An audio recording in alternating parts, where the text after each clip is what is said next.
America అధ్యక్షుడు Donald Trump వివాదాస్పద వ్యాఖ్యలు చేశారు. అమెరికాలోనే యాపిల్ కంపెనీలు పెట్టాలని సూచించారు.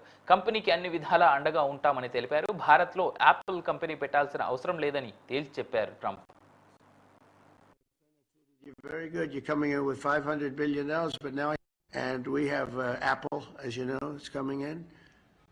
And I had a little problem with Tim Cook yesterday. I said to him, Tim, you're my friend. I treated you very good. You're coming in with $500 billion, but now I hear you're building all over India. I don't want you building in India. You can build in India if you want to take care of India, because India is the highest, one of the highest tariff nations in the world. It's very hard to sell into India. And they've offered us a deal where basically they're willing to literally charge us no tariff.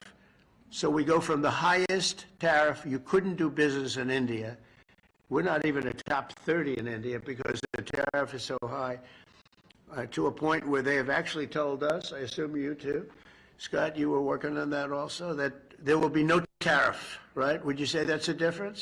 They're the highest, and now they're saying no tariff. But I said to Tim, Tim, look, we've treated you really good. We put up with all the plants that you built in China for years.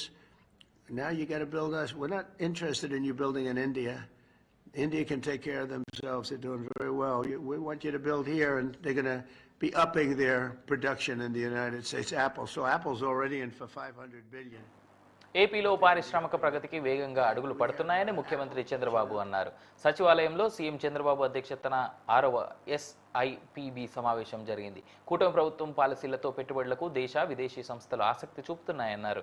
ఇప్పటి వరకు 6 SIPBల్లో 76 ప్రాజెక్టుల ద్వారా 4,95,796 కోట్ల పెట్టుబడులకు ఆమోదం తెలిపామని, వీటి ద్వారా 4,50,934 మందికి ఉద్యోగ ఉపాధి అవకాశాలు లభించనున్నాయని తెలిపారు. ఒప్పందాలు చేసుకున్న సంస్థల పనుల పురోగతిపై డాష్ బోర్డు ద్వారా పర్యవేక్షణ జరగాలన్నారు.